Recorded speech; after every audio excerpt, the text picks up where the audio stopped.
सच्चिदानंद सद्गुरु साईनाथ महाराज की जय। ओम साई राम। मित्रों, आज का ब्लॉग आप सभी साईं परिवार के लिए विशेष लाभकारी और कल्याणकारी है, क्योंकि आज के ब्लॉग में हम अपने साईं परिवार के लिए एक बहुत ही विशेष उपाय लेकर के आए हैं जो आपके सौभाग्य में वृद्धि करता है, सौभाग्य वर्धन का उपाय। जैसे आपको हर तरफ से, चारों तरफ से निराशाएं मिल रही हैं, असफलताएं मिल रही हैं, जब जीवन में इस प्रकार की घटनाएं हो रही हैं, आपका कहीं भी प्यार का संबंध है उसमें धोखा मिल रहा है, वो आपका सफल नहीं हो रहा है, अच्छा जीवन साथी नहीं मिल रहा है, चाहे वो लड़का हो चाहे लड़की हो, तो यहाँ पर होता है आपके व्यापार में घाटा लग रहा है, आपके घर में युवा बच्चे हैं जो तैयारी कर रहे हैं लेकिन उनका भाग्य साथ नहीं दे रहा है और योग्य होते हुए भी असफल हो जा रहे हैं।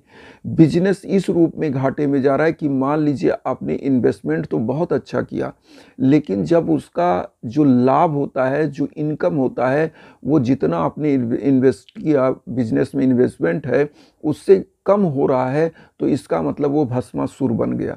तो जब भस्मासुर कोई चीज़ बन जाता है तो वो तो आपकी भी चीज़ों को जो घर में है उसको भी घटा दे रहा है, रिड्यूस कर दे रहा है, निर्धन बना दे रहा है। तो ऐसे बिजनेस से कोई फायदा नहीं, क्योंकि भाग्य आपका साथ नहीं दे रहा है। तो यहाँ इसी सौभाग्य वर्धन का ही उपाय होता है, और इस सौभाग्य वर्धन के उपाय में मेनली तो होता है हवन।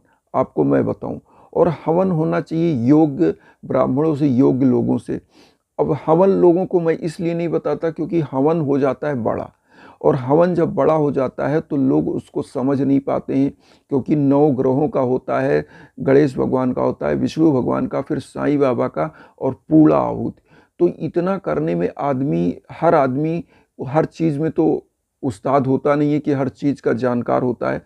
तो एक सामान्य मैं उपाय यहाँ बता रहा हूँ, लेकिन अगर हवन के लिए आपको संपर्क करना है तो आप मेरे इंस्टाग्राम पर आ सकते हैं, वहाँ मैं आपको उचित सलाह या मेरे द्वारा कराना चाहिए मैं वो बता दूंगा। अब यहाँ पर सबसे बड़ी चीज़ है कि बिजनेस व्यापार में घाटा लग रहा है तो ये करना चाहिए सौभाग्यवर्धन। आपका मान लीजिए प्यार का कहीं संबंध है, आपका अच्छा जीवन साथी नहीं मिल रहा है, इसका मतलब कि आपके भाग्य में कोई ना कोई दिक्कत है, कोई ना कोई ग्रह आपका जो प्रबलता है वो डाउन है, क्योंकि शुक्र ग्रह ही प्यार, प्रेम, व्यापार के लिए भी कारक होता है। तो शुक्र कहीं ना कहीं अस्त है, डाउन है आपकी कुंडली में। अगर आप बिलीव करते हो, हस्तरेखा में बिलीव करते हो, तो ये दिक्कतें आ जाती हैं। अब इस उपाय को करना कैसे है, जैसे ये उपाय किन के लिए बहुत विशेष लाभकारी। जैसे आपका व्यापार है, आप नौकरी के तलाश में हो, जॉब रोजी रोजगार की तलाश में हो, धन की कमी हो रही घर में, आपके भाग्य में वृद्धि नहीं हो रही है, हर तरफ असफलता मिल रही, तो इस उपाय को जरूर करें। करना क्या है, कैसे करना है, वो ध्यान से सुनिएगा, मैं पूरी विधि बताऊंगा। सबसे पहले आपको साईं बाबा के सम्मुख नहा धोकर बैठना है और कुछ तैयारी कर लेनी है। तैयारी क्या है, आप 21 फूल का माला ले लीजिए, या 51 फूल का, या 101 फूल का, जो आपको अच्छा लगे। अब यहाँ पर उस पुष्प को लेना है, एक घी का दीपक लेना है, अगरबत्ती आप जलाते ही हैं, धूप बत्ती, वो ले लीजिए और साईं बाबा के सम्मुख बैठ जाइए। तुलसी का माला हो या रुद्राक्ष हो, अगर आप कर सकते हैं तो उसको ले लीजिए, नहीं है तो कोई दिक्कत नहीं, कोई माला। आप एक कॉपी ले लीजिए, उसमें 108 गिनती लिख लीजिए, और जो मंत्र मैं बताने जा रहा हूँ वही मंत्र का आपको जाप करना है। जाप कैसे करना है ये ध्यान पहले दीजिए। जो डेली आप बाबा का पूजा करते हो, तो चूंकि ये सौभाग्य वर्धन का उपाय है, आपके भाग्य में वृद्धि करने का उपाय, तो जब जो डेली आप बाबा की पूजा करते हो, वो समस्त डेली की पूजा आप पहले कर लीजिए, क्योंकि देवताओं का आवाहन जरूरी होता है। तो आवाहन आप कर लीजिए और धूप बत्ती, घी का दीपक जला दीजिए। आप सब कुछ करने के बाद अब साईं बाबा के सम्मुख आप बैठकर एक मंत्र का जाप करेंगे, जो मंत्र हम आपके स्क्रीन पर दे रहे हैं।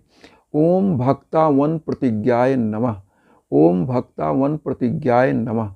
इस मंत्र का जाप करिए, और अगर माले से कर रहे हैं तो 108 बार करना है। अगर गिनती जो आप कागज में लिख के कर रहे हैं तो ऐसे मंत्र का जाप करिए, ओम भक्तावन प्रतिज्ञाय नमः, और एक गिनती पर उंगली रखिए, दूसरे पर रखिए, ऐसे 108 गिनती लिख लीजिए। इजी तरीका है। अगर आपके पास माला नहीं है, माला इसलिए होता है कि आपकी जो काउंटिंग है वो आपको याद रहे कि आप 108 बार कर रहे हैं, क्योंकि पुरातन समय से ही 108 अंक को बहुत ही महत्वपूर्ण माना गया है। 108 शुभ अंक माना जाता है, इसीलिए 108 बार आपको जाप करना रहता है। अब यहाँ 108 बार जाप करिएगा और साईं बाबा के सम्मुख थोड़ा सा हल्दी और चावल मिला के अक्षत जिसको बोलते हैं इसको बना के साईं बाबा को चंदन लगाइए, और वो जो 21 या 51 फूल का या 101 फूल का जो भी माला आपने लिया है उसको साईं बाबा के श्री चरणों में रख दीजिए। अगर मूर्ति है तो पहना दीजिए, क्योंकि माला तो लंबा हो जाएगा तो पहना आप नहीं पाएंगे, तो उसको क्या करिए, गोल गोल लपेट के बाबा के श्री चरणों में रख दीजिए। और रखने के बाद बाबा को प्रणाम करिए। चंदन वो जो मैंने बताया वो अक्षत वाला चंदन हल्दी मिला के चावल लगा दीजिए और वही चंदन खुद लगाइए।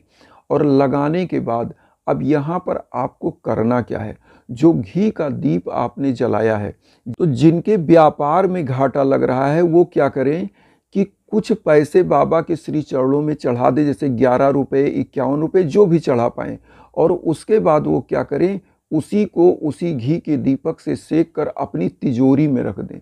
जिनका प्यार का संबंध है वो ध्यान दें, जिस भी प्रेमी से उनका संबंध है उसका नाम लिख लें। नाम लिखने के बाद इसी दीपक से सेक करके और इसको ऐसे जगह रख दें छुपा करके, और जब भी पूजा करें, डेली की मैं बात कर रहा हूँ, 7 बृहस्पतिवार इस उपाय को आपको करना है। इसी मतलब घी के दीपक पर आपको सेक लेना है। 7 बृहस्पतिवार इस उपाय को करिएगा और आपका प्यार का संबंध आपके कदमों में होगा, कभी आपसे धोखा नहीं कर पाएगा। अब यहाँ व्यापार वाले, उसको मैंने बताया कि अगर व्यापार में, और जिन बच्चों को कंपटीशन में, रोजगार के क्षेत्र में अगर उनका भाग्य साथ नहीं दे रहा है, उनको क्या चाहिए कि इस दिन जो बाबा का आप उपाय कर रहे हैं तो कुछ ऐसा पैसा चढ़ाइए, 11 रुपये 21 रुपये 51 रुपये, और बृहस्पतिवार को ही जिस दिन आप उपाय कर लें, कहीं भी मंदिर पर जाएं या कहीं कोई गरीब मिले, चाहे उसको फल खरीद के उसी पैसे का दे दें, चाहे वही पैसा दान कर दें। 7 बृहस्पतिवार ये आप करिएगा और फिर देखिएगा बहुत सौभाग्य कैसे वृद्धि करता है। क्योंकि यहाँ पर सबसे बड़ी चीज़ होती है, साईं बाबा अपने जीवन कालखंड में ही यही कहते थे कि गरीबों का जो भी मदद करेगा, वो अन्नदान पर बाबा बहुत जोर देते थे। आपको खुद पता होगा, बाबा जितना भिक्षाटन करके लेके आते थे उतनी चीज़ों का दान कर देते थे, उनको वो कभी बचा कर नहीं रखते थे। और कबीरदास जी ने भी यही चीज़ लिखा है कि नाव में बाढ़े पानी, घर में बाढ़े दाम, दोनों हाथ उलीचिए यह सयानो काम। मतलब जिस प्रकार से नाव में कील के बराबर भी छेद हो जाए और पानी बढ़ने लगे तो उलझना चाहिए, पानी बाहर फेंकते रहिए, नहीं तो नौका डूबेगी और आपका जीवन समाप्त हो जाएगा। उसी प्रकार से अगर घर में धन का आगमन आप चाहते हो और आ रहा है, नहीं आ रहा है, तो जो भी आपके पास है उसमें से दान करते रहिए, तो आपके घर में सौभाग्य की वृद्धि होगी और धन की भी वृद्धि होगी। तो ये सभी के लिए है। जो जैसे बिजनेस में घाटा लग रहा है, प्यार में आपका धोखा मिल रहा है, तो कुछ ना कुछ दान करिए और दान करते रहिए बृहस्पतिवार को ही।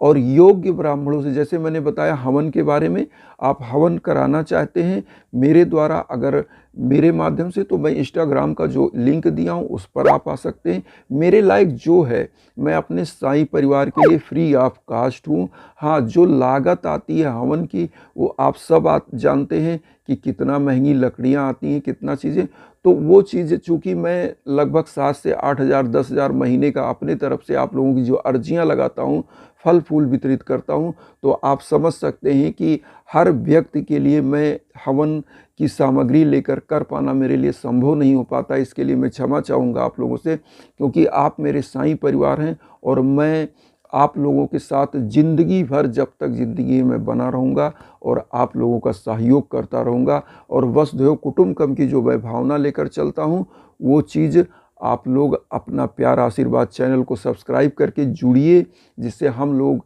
विश्व शांति और परिवार की जो शांति है, बाधाएं हैं, वो समाप्त कर पाएँ और आप जब जुड़ेंगे और वीडियो को उन लोगों तक शेयर करेंगे जो किसी कारण से कष्ट है, तो आपको भी आशीर्वाद मिलता है, मुझे भी मिलता है। इन्हीं भावनाओं के साथ ओम साई राम।